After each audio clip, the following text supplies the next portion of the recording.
sulit diterima. Rumah Riri. Habibi dan Randy, juga kedua orang tua Habibi, kini berada di hadapan kedua orang tua Riri, duduk dengan tegang dan jantung berdebar-debar. Sementara Riri duduk bersama kedua orang tuanya dengan perasaan yang campur aduk, takut sekali menghadapi murka orang tuanya saat tahu dirinya HAM ke-1L. Randy dengan senang hati mengantar Habibi untuk membantu menyelesaikan masalahnya. Karena Randy sebagai sahabat tak bisa hanya dia membiarkan sahabatnya dalam masalah. Sebisa mungkin Randy akan berusaha membantunya dengan apa yang dia bisa. Sahabat Habibi yang lainnya tak ikut. Mereka tak tahu bahwa Habibi tengah menghadapi masalah yang besar saat ini. Sehingga Randy lah yang hanya bisa membantunya. Habibi sudah mendapatkan pelajaran dari orang tuanya. Habibi dengan jujur mengatakan bahwa dia telah gak HAM ke-1L ke satu kekasihnya. Alangkah murkanya kedua orang tua Habibi. Mereka tak menyangka putra kebanggaan mereka yang terkenal lugu itu bisa berbuat ke-1STA. Orang tua Habibi adalah orang-orang yang taat dalam agama. Mereka adalah orang-orang yang sangat menghindari dosa ke-1NA. Tetapi enakah mereka pada akhirnya yang melakukannya? Tentu saja mereka sangat murka. Mereka sangat marah. Bahkan Pak Robi sudah hampir menyakiti Habibi. Namun, beruntung karena Randy berada di rumah Habibi mendampingi Habibi menghadapi orang tuanya. Sehingga kejadian itu tak berlangsung lama. Habibi bersimpu di kaki kedua orang tuanya, memohon ampun untuk masalah yang telah dibuatnya. Orang tua Habibi sangat kecewa.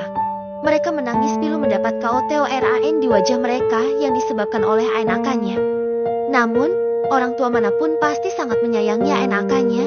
Sebesar apapun kesalahannya, mereka pasti akan memaafkan walaupun sulit. Habibi memohon juga kepada mereka untuk mengantarnya melamar Riri yang tengah MENGANDUNGANAKNYA. Orang tua Habibi mau tak mau akhirnya mengantar sang putra, karena niat baik Habibi untuk bertanggung jawab tak boleh mereka acuhkan. Sebagai anak lelaki, Habibi memang seharusnya mau bertanggung jawab untuk setiap perbuatan yang dilakukannya. Mereka cukup salut pada Habibi yang mau mengakui kesalahan dan bertanggung jawab. Dan inilah scene setelah Habibi melalui drama melow dan menegangkan di rumahnya. Kini mereka ada di rumah Riri, kembali menghadapi rasa tegang di hadapan orang tua Riri. Maaf, sebenarnya ada apa ya? Habibi dan kedua orang tuanya datang ke rumah kami, tanya Tante Mayang. Karena sejak tadi keluarga Habibi hanya diam dengan perasaan yang tegang tanpa mengatakan apapun. Tentu saja itu membuat orang tua Riri heran. Biasanya jika orang bertamu, pasti akan berbahasa basi kepada pemilik rumah. Tapi ini tidak. Mereka hanya diam seolah kebingungan untuk memulai berbicara. Sebelumnya kami minta maaf, Tante, Om. Mungkin kedatangan kami mengganggu. Habibi dengan gugup mulai berbicara.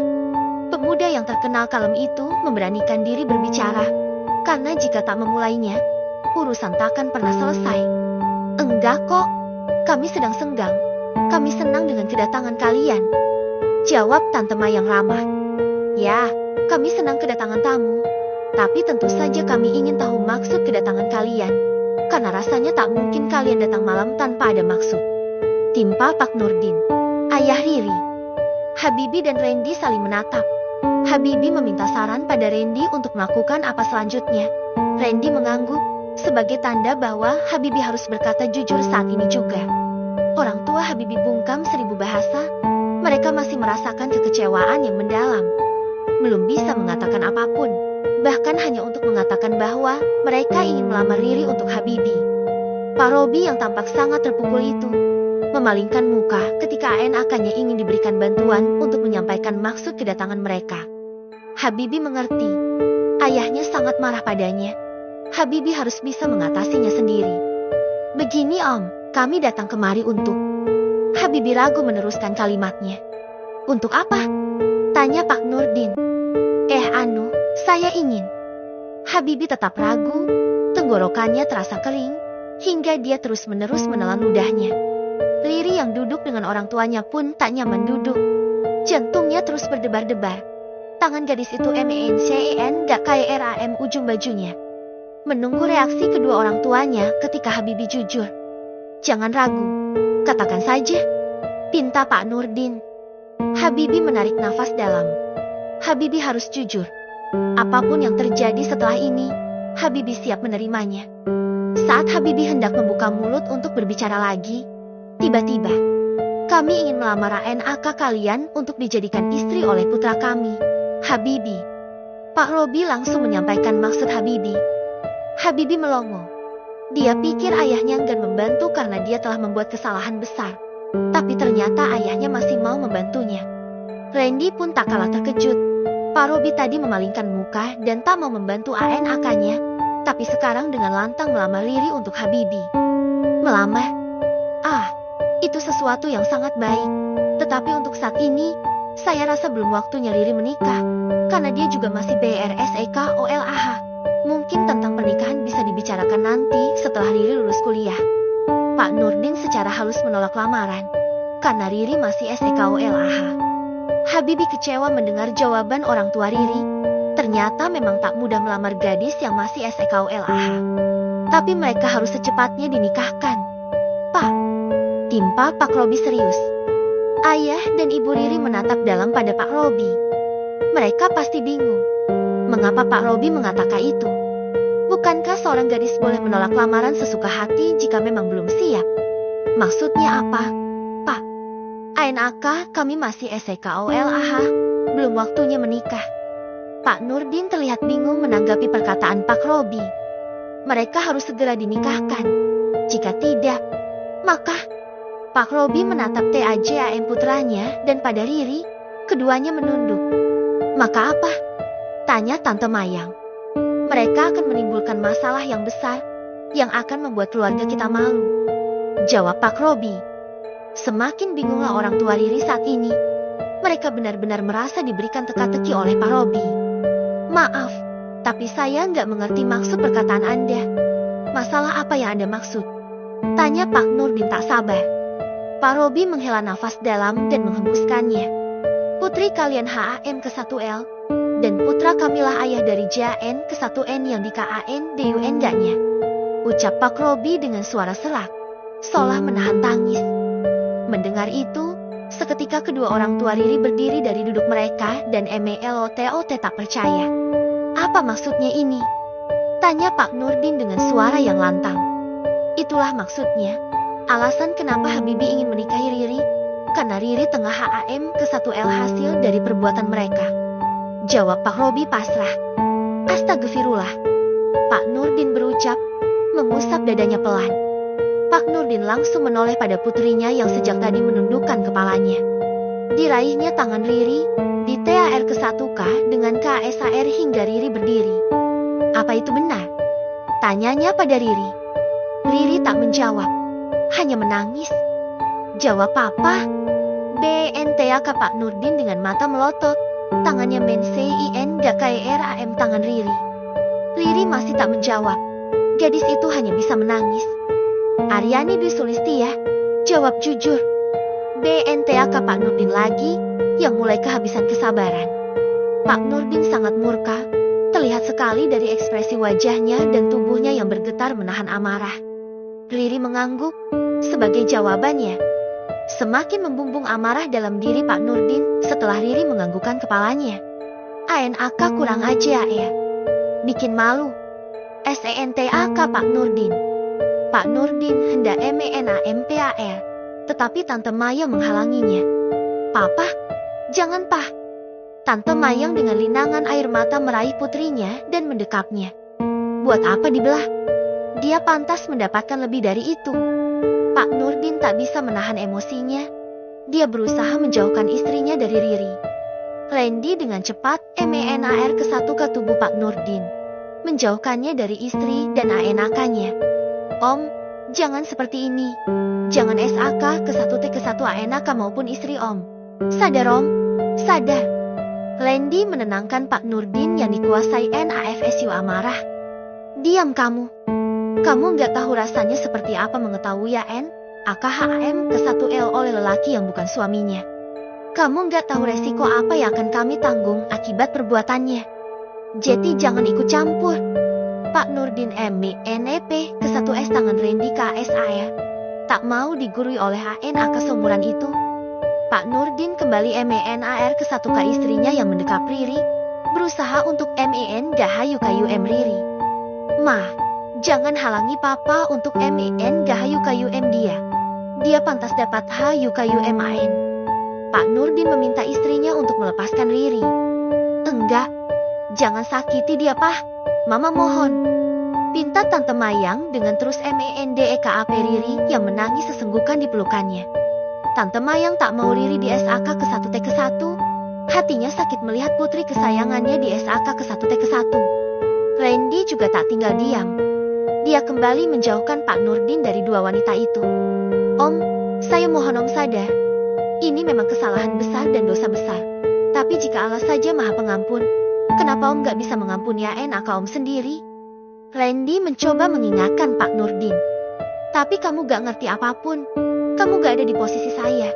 Kamu gak tahu seberapa besar rasa kecewa yang saya rasakan saat ini. Jangan menggurui saya. Pak Nurdin tetap tak terima digurui oleh Randy. Saya memang gak bisa mengerti apa yang Om rasakan. Tapi jangan seperti ini Om. Riri itu putri Om. Dia berhak mendapatkan perlakuan yang baik demi kelangsungan hidupnya. Dia butuh dukungan Om dan Tante. Kalau bukan kalian yang mendukungnya, lalu siapa? Apa Om mau kalau Riri melakukan tindakan BODOH hanya karena Om menghayuk-hayuk-nya seperti itu? Randy mencoba sebisa mungkin menyadarkan Pak Nurdin yang tampak KSETANAN itu. Anak kecil macam kamu tahu apa? Hah? SENTAK Pak Nurdin. Berbalik MELOTOT pada Randy. Beyugaha. Panjang YUKA NKELAS dari KEPALAN tangan Pak Nurdin mengenai PL ke-1 P ke-1 S Randy. BRAKK. PRAN gak. Tinggi UBYUH Randy TERJA TUHMEN ke-1 MPA meja. Hingga vas bunga di atasnya terjatuh dan pecah. Habibi dan orang tuanya kaget melihat Randy di SERANG. Habibi dan Pak Robi dengan cepat meraih TUBYUH Randy dan menjauhkannya dari Pak Nurdin yang sedang MURK. Pak Nurdin yang sedang MURK itu melihat Habibi dan langsung saja MEN air ke-1 ke pemuda itu. Kemudian menghayujaen ke-1 NYA dengan PUKULAN bertubi-tubi. BREN GSEK. Berani sekali kamu MENODA ke-1 ANAK saya. Teriak Pak Nurdin Bakai SETANAN. Pak Nurdin MEN GHAJHR Habibi yang sudah di PUKUL ke-1 oleh Randy tadi siang. Menambah LUKN-nya menjadi parah. Habibi tak melawan. Dia pasrah, karena baginya PUKULSN seperti ini saja takkan cukup untuk membalas perbuatannya pada Riri. Pak Robi tak melerai. Hanya bisa pasrah melihat putranya di HAK ke-1M ke-1 oleh Pak Nurdin karena Habibi memang bersalah.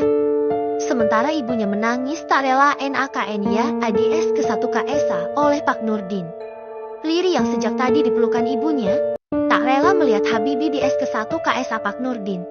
Riri melepaskan diri dari pelukan ibunya dan berlari menghampiri Pak Nurdin. Papa cukup. Jangan SAK ke-1 T ke-1 Kak Habibi lagi. Riri cinta Kak Habibi. Riri berusaha menarik TUBYUH Pak Nurdin dari atas TUBYUH Habibi yang menjadi BULAN-BULANAN-nya. Riri tak rela Habibi diperlakukan seperti itu. Diam kamu, ANAKS ke-1 ALAN. Pak Nurdin tak mau mendengar permintaan ANAK-nya. Dia mengibaskan tangannya dan tak sengaja MENDORONG TUBYUH Riri dengan kencang. Hingga TUBYUH Riri yang LEB ke-1 HKIC ke-1 L itu TRTENTA L dan TRSUN KUR ke lantai dengan posisi telungkup. Ahah, rintih Riri. Riri, teriak Tante Mayang, yang langsung berlari menghampiri putrinya. Suasana menjadi kacau. Orang tua Habibi pun tercengang melihat Pak Nurdin KSAR pada gadis itu. Pak Nurdin tersadar setelah TUBYUHANAK-nya TERPENTAL. Dia pun syak melihat TUBYUHANAK-nya terkapar. Riri. Pak Nurdin menjauh dari Habibi dan menghampiri Riri yang kini didekap ibunya. Riri, maafkan Papa. Papa gak sengaja. Pak Nurdin meminta maaf. Dia tak bermaksud MENYAK ke-1 T ke-1 Riri seperti itu. Ahah, sakit. Lintih Riri memegangi perutnya. Kenapa Eri? Apa yang sakit? Tanya Pak Nurdin panik. Perut Riri sakit. Rintih Riri lagi. Pak Nurdin memegangi perut ANAK-nya. Takut terjadi hal buruk pada putri tercintanya. Ahah, Argogi, sakit. Teriak Riri kencang. Tangannya MENCIN gak kayak RAM tangan Pak Nurdin. Ya Allah, kenapa ini? Pak Nurdin sangat panik dibuatnya. Riri terlihat sangat kesakitan. Pak, cepat kita bawa ke dokter. Pinta Tante Mayang yang menangis kencang. Iya, Mah. Pak Nurdin membopong tubuh Riri, hendak membawanya ke rumah sakit. Namun, Papa, jerit Tante Mayang. Apa Mah? Tanya Pak Nurdin yang sudah siap membawa ANAK-nya pergi. Darah, ucap Tante Mayang menunjuk ke arah lantai bekas Riri terkapar. Pak Nurdin menoleh, orang tua Habibie dan Randy pun ikut melihat. Di lantai ada NODADARAH yang sepertinya berasal dari TUBU Hariri. Mereka tercengang. Sementara, Riri pingsan di pangkuannya. Riri, bangun sayang. Pak Nurdin mengguncangkan tubuh Riri. Tapi Riri tak sadarkan diri. Habibie bangkit dan menghampiri. Riri, bangun. Eri. Habibie berusaha membangunkan Riri. Tapi Riri sudah masuk ke alam bawah sadarnya. Habibie, tanpa menunggu lagi, mengambil Riri dari pangkuan Pak Nurdin dan membopongnya. Ran, bawain mobil gue. Pinta Habibie pada Randy. Oke, jawab Randy sigap. Randy berlari keluar dari rumah Riri, masuk ke dalam mobil Habibie dan tancap gas. Riri harus segera mendapatkan perawatan. Habibie memeluk tubuh Riri yang pingsan di kursi belakang. Pemuda itu tampak menangis sambil terus menyebut nama Riri. Randy iba melihatnya, tak disangka akan terjadi hal semacam ini. Randy kira orang tua Riri akan menerimanya dengan baik setelah Habibie siap bertanggung jawab. Tapi rupanya malah drama yang didapatkan. Sungguh di luar dugaan. Habibie terus meminta Riri untuk bangun. Dia tak mempedulikan rasa sakitnya sendiri. Randy pun jadi berpikir, beginilah resiko yang harus diterima jika berani melakukan perbuatan yang dilarang. Ini pun jadi pelajaran untuk Randy sendiri, agar jangan pernah melewati batas dalam berhubungan dengan lawan jenis yang bukan istri atau suami. Note, kalau masih gak lolos, kebangetan pokoknya si Paijo, udah 20 kali revisi kok gagal terus. Takdir Tuhan yang terbaik. Mohon maaf, tapi kandungannya tidak dapat diselamatkan. Dia mengalami keguguran di usia kandungan yang sudah memasuki 3 minggu. Dokter memberitahu Habibie dan Randy yang sejak tadi menunggu kabar dari dokter yang memeriksa Riri. Keguguran? Tanya Habibie syak. Benar, gadis itu tidak dapat mempertahankan kandungannya. Jawab dokter. Ya Allah. Habibie terduduk lesu. Tampak sekali raut sedih di wajahnya yang belum diobati. Randy duduk menemaninya. Sebagai sahabat, Randy membantu menenangkan Habibie. Tolong biarkan pasien istirahat. Jangan diganggu dulu, ucap dokter. Baik, dok, terima kasih, ucap Randy. Dokter pergi. Bi, lo yang sabar ya. Mungkin Tuhan gak mengizinkan kalian punya anak dari hasil perbuatan zina. Gue yakin ini jalan terbaik dari Tuhan buat kalian. Randy mengusap-usap bahu Habibie. Gue gak nyangka bakal kayak gini jadinya. Ran, meski kehamilan Riri gak pernah gue harapkan, tapi gue juga gak pernah mengharapkan janin yang dikandungnya musnah. Gue siap jadi ayah. Ran, gue siap jalani peran gue yang baru ke depannya. Gue gak pernah pengen Riri keguguran, ungkap Habibie lesu. Gue tahu, tapi takdir Tuhan selalu yang terbaik. Bi, kita harus ikhlas.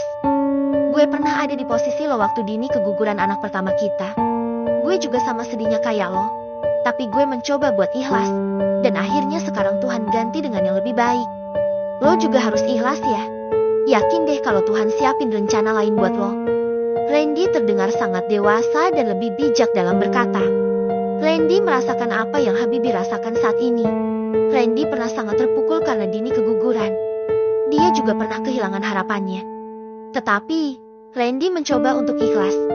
Dia yakin Tuhan akan mengganti calon anaknya yang gugur dengan calon anak yang baru dan lebih baik. Takdir Tuhan tak dapat ditebak oleh siapapun. Namun pasti itu yang terbaik. Begitulah Randy menyikapinya. Orang tua Habibie dan orang tua Riri datang. Mereka tergopoh-gopoh berjalan menghampiri Randy dan Habibie. Bagaimana keadaan Riri? Tanya Pak Nurdin. Riri keguguran, Om. Jawab Randy. Astagfirullah. Pak Nurdin seolah sangat menyesal. Ya Allah, Riri, ucap Tante Mayang, kembali menangis. Pak Robi dan Bu Anissa menghampiri putranya yang tampak lesu. Mereka duduk bersamanya. Nak, kamu harus mendapatkan perawatan. Kamu harus diobati. Bu Anissa mencemaskan kondisi putranya yang terluka di bagian wajah oleh Pak Nurdin tadi. Sakit ini gak seberapa dibanding sakitnya Riri, jawab Habibi tanpa semangat. Matanya basah. Tapi, kamu harus diobati. Nak, ibu cemas. Bu Anissa mengelus kepala Habibi. Habibi gak apa-apa, Bu. Jangan cemaskan Habibi, cemaskan saja Riri. Dia kesakitan. Di saat seperti itu, Habibi malah mencemaskan Riri, bukan dirinya sendiri. Bu Anissa memeluk putranya. Kasih seorang ibu memang tak ada batasnya. Tak lama kemudian, Dini datang. Istri Randy yang tadi menelepon dan diberitahu bahwa Riri masuk rumah sakit oleh suaminya, langsung datang dengan taksi. Gadis manis yang tengah hamil tua itu berjalan sedikit cepat untuk menghampiri suaminya. Randy yang melihat Dini datang, segera bangkit dari duduknya dan berlari kecil ke arah Dini. Kamu ngapain kesini? Tanya Randy. Aku khawatir sama Riri, jawab Dini. Kan bisa besok aja jenguk sama aku, gak usah kesini sendirian. Gak tenang. Randy mengusap wajah Dini. Randy khawatir dengan kandungannya. Jika Dini bepergian sendirian, apalagi ini malam. Pelipis kakak kenapa? Kok memar dan berdarah? Dini menyadari suaminya terluka. Pelipis Randy yang kena bogem mentah Pak Nurdin itu memar dan sedikit berdarah. Ah, ini enggak kenapa-kenapa kok. Cuma kebentur pas lagi jalan. Randy berbohong.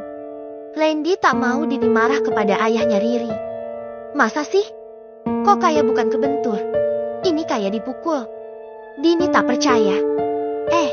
Seriusan deh. Ini cuma kebentur doang. Randy meyakinkan. Kurang kerjaan. Kepala kok malah dibenturin ke tembok. Omel Dini. Hehehe, kan namanya juga musibah. Siapa yang tahu? Randy cengengesan. Randy meraih tangan Dini, menuntunnya ke arah dua keluarga yang tadi saling menegang. Assalamualaikum, ucap Dini. Waalaikumsalam, jawab mereka semua. Kok tante nangis? Kenapa? Din bertanya pada Tante Mayang. Dini belum tahu apapun tentang kejadian di rumah Riri. Dia hanya tahu dari Randy bahwa Riri terjatuh dan dibawa ke rumah sakit. Riri keguguran. Din, jawab Tante Mayang terisak. Dini terkejut. Ya Allah, firasat aku gak enak terus, ternyata memang benar ya. Riri keguguran. Kasihan. Dini ikut sedih. Gak apa-apa, Din. Yang penting Riri selamat. Timpal Tante Mayang mencoba tersenyum.